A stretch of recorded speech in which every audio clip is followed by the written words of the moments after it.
नमस्कार दोस्तों, पीडब्ल्यू ज्ञान कोश पर एक बार फिर से आपका बहुत बहुत स्वागत है। दोस्तों, पिछले एक साल के अंदर आपने पूजा खेड़कर का नाम तो बहुत अच्छे से सुन लिया होगा। वो आईएएस प्रोबेशनरी ऑफिसर जिनकी अभी ट्रेनिंग कंप्लीट हुई थी और उनको अभी शुरुआत में एक तरीके से पुणे में पोस्टिंग मिली थी कि चलो जाइए आप एक एडिशनल कलेक्टर के तौर पे आपको काम करना है। बट वहां जाकर के इन्होंने जिस तरीके से अपनी डिमांड्स रखी कि जी मुझे तो पूरा एकदम वीआईपी वाला ट्रीटमेंट चाहिए, साथ ही साथ इनकी एक पिक्चर जो सोशल मीडिया पे वायरल हुई जिसमें ऑडी कार, उस ऑडी कार में वीआईपी नंबर, जिसके चलते सबकी नजरें गड़ गई कि यार ये है क्या पूरा मामला। राइट, यूपीएससी तक सवाल उठने लग गए कि यूपीएससी क्या सोच करके इस ऐसे इंडिविजुअल्स को रिक्रूट करती है। तो ये एक जो न्यूज़ थी ये पूरी इंडियन हमारी जो सिविल सर्विसेज हैं उनको लेकर के बहुत बड़ा मुद्दा बन गई। अब होता क्या है कि इनके द्वारा अपनी तरफ से अपने डिफेंस में भी एफर्ट्स किए गए, पहुंचे दिल्ली हाई कोर्ट कि दिल्ली हाई कोर्ट से जाकर के एंटीसिपेटरी बेल ले ली जाए। बट दिल्ली हाई कोर्ट ने साफ साफ मना कर दिया कि भाई हम इस मामले में बिल्कुल एंटरटेन नहीं करेंगे क्योंकि मामला बड़ा संगीन है। ये पूरी एक कॉन्स्पिरेसी दिखाई पड़ रही है एक लार्जर स्केल पे, तो बिल्कुल भी हम एंटरटेन नहीं करेंगे। एंटीसिपेटरी बेल मतलब सिंपल है, अग्रिम जमानत कि हाँ जी मेरे खिलाफ में कार्रवाई होने वाली है बट आप मुझे प्रोटेक्शन प्रोवाइड कीजिए, जुडिशरी के पास जाकर के आप ये कर सकते हैं। बट दिल्ली हाई कोर्ट ने मना कर दिया। फिर ये पहुंच गए सुप्रीम कोर्ट। तो सुप्रीम कोर्ट ने देखो वेंसडे को फाइनली इनको एक बार इंटरिम बेल का प्रोविजन मोर और लेस यस कर दिया कि ठीक है आपके खिलाफ में कोई भी कॉर्सिव या फिर कोई भी ऐसे कड़क कदम नहीं उठाए जाएंगे जिसके चलते आपको प्रॉब्लम हो। पर यह कब तक की बात कही है? केवल 14 फरवरी तक। 14 फरवरी को अगली सुनवाई होने वाली है। ठीक है, तो ऐसे में सिविल सर्विसेज का एक जो मजाक बनाया इस पूरे केस के अंदर, इसको लेकर के सुप्रीम कोर्ट ने कहा कि इसकी तो देखो पूरी डिटेल में जानकारी होनी चाहिए, डिटेल में इसकी इन्वेस्टिगेशन होनी जरूरी है।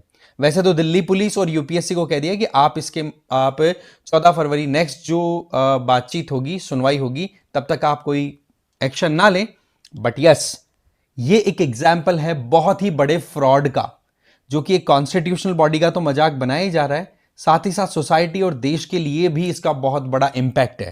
तो इसकी एक प्रॉपर इन्वेस्टिगेशन होनी जरूरी है। और इसी बात को ध्यान रखते हुए एक बार को तो इसको कहते हैं ना कि रिलैक्सेशन दे दिया गया है पूजा खेड़कर के मामले की अगर बात करें तो। यहां पर दो जजेस की बेंच इस पूरे मामले को सुन रही है। एक तो देखो बीवी नागराथन है और दूसरे सतीश चंद्रा, ये दो जजेस हैं सुप्रीम कोर्ट के जो इस पूरे मामले को सुन रहे हैं। अब देखो ये पूरा मामला 14 तारीख को खुलेगा as per the supreme court. But पूरी क्या हिस्ट्री है इस केस की वो मैं आपको बताता हूं। बट उससे पहले मैं आपको बता दूं पीडब्ल्यू ओनली आईएएस की तरफ से यूपीएससी फाउंडेशन कोर्सेज चल रहे हैं, जिसमें संकल्प कोर्सेज और टाइटन कोर्सेज हैं 2026 के बैच के लिए, और 2025 वालों के लिए प्रहार और टाइटन है बैच अपने मीडियम के अकॉर्डिंग आप देख सकते हैं। फंडामेंटल फीचर्स की बात करें तो लाइव एंड रिकॉर्डेड क्लासेस मिलेंगी जिसमें जीएस और सी सेट, जिसका मतलब प्रीलिम्स आपकी बहुत बढ़िया तैयारी, और इसमें आपका टेस्ट सीरीज भी इंक्लूडेड है ना, डेली एमसीक्यू आपके टेस्ट भी होंगे, और इसके अलावा मेंस आंसर राइटिंग प्रैक्टिस भी इंक्लूडेड है। कॉम्प्रिहेंसिव ई बुक्स भी दी जाएंगी। एडमिशन बिल्कुल ओपन है, लिंक डिस्क्रिप्शन बॉक्स में दिया हुआ है। आप मुझे फॉलो भी कर सकते हैं टेलीग्राम पर इस क्यूआर कोड को स्कैन करके। मेरा नाम है रजनीकांत लाटा। तो बात कुछ ऐसी है कि जिस टाइम पर पूजा खेड़कर को पुणे में एक तरीके से काम करने का पहला मौका मिला था, तो ये जाती है जाकर के और वहां पर अपनी कहते ना ये अपनी पोजीशन का मिसयूज करना स्टार्ट कर देती हैं। जाते ही वहां पर जो डिस्ट्रिक्ट कलेक्टर हैं उनके ऊपर प्रेशर बनाना स्टार्ट कर दिया कि जी आप मुझे अलग से बंगलो दो, अलग से मेरा व्हीकल होना चाहिए, मेरा पूरा प्रॉपर ऑफिस होना चाहिए। अच्छा, ऑफिस में भी बड़ी इंटरेस्टिंग चीज कि वहां पर ऑलरेडी एक एडिशनल कलेक्टर काम कर रहे थे, नाम है अजय मौर्य। वो कुछ दिनों के लिए कहीं पे गए हुए थे, तो ऐसे में मैडम का एंट्री लेना होता ऑफिस में, और वहां जाकर के अजय मौर्य जी की नेम प्लेट है वो भी हटा दी गई। कहने का मतलब एडमिनिस्ट्रेशन में रहते हुए काम करना और एडमिनिस्ट्रेशन के लोगों के साथ ही एक तरीके से दो दो हाथ करना स्टार्ट कर दिया अपनी डिमांड के लिए। अच्छा, इसमें बड़ी इंटरेस्टिंग चीज क्या निकल के आ रही है कि इनके पिताजी हैं जिनका नाम है दिलीप खेड़कर, वो फॉर्मर ब्यूरोक्रेट है, वो पहले ऑफिसर रह चुके हैं बट अभी रिटायरमेंट और ये टाइम बीत चुका उनका, तो अभी इलेक्शन में आप कह सकते हो पॉलिटिक्स में उतर गए। तो उनके द्वारा डिस्ट्रिक्ट कलेक्टर ऑफ पुणे के ऊपर लगातार दबाव बनाया गया कि भाई मेरी बेटी की जो डिमांड्स है वो पूरी करी जाए, मतलब एक कदम और आगे। अच्छा, फिर जब मामला और आगे निकला तो पता पड़ा कि इनके द्वारा, अब सीधी बात है इतना कुछ हो रहा है, वीआईपी कल्चर को लेकर के पूरा मामला है। ऑडी की ये कार है, वीआईपी नंबर है, गाड़ी के नंबर देखो 000 है, 1000 1000 वीआईपी नंबर है ये। ठीक है, प्राइवेट कार है, अभी अभी आप कलेक्टर, क्या मतलब अभी अभी लबासना से आप निकल रहे हो और निकलते ही आपने अपनी गाड़ी के ऊपर लगा दिया बेकन, जो कि मोर और लेस बाकी जो ब्यूरोक्रेट्स हैं उनके लिए तो बिल्कुल ही मना कर रखा है कि भाई इस तरीके की आप वीआईपी कल्चर को खत्म करो, आप ऑफिसर से पहले यहाँ के सर्वेंट हो, लोगों के लिए सर्विस करो, राइट।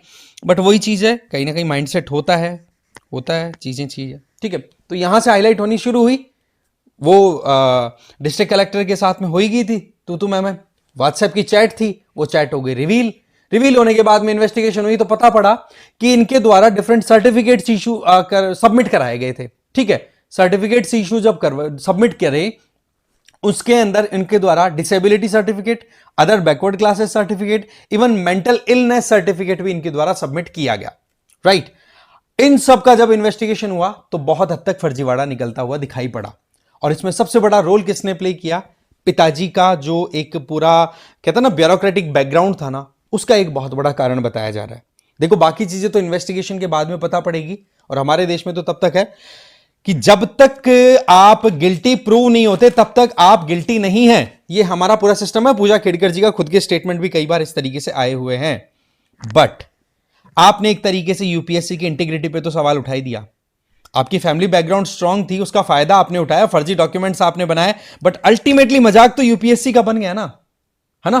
तो उसको लेकर के आप देखेंगे कि मेंटल इलनेस वाले सर्टिफिकेट को तो एक बार रीचेक कराने के लिए यहां तक कह दिया था कि ऑल इंडिया एम्स के अंदर जाइए और वहां पर आपका मेडिकल चेकअप होगा।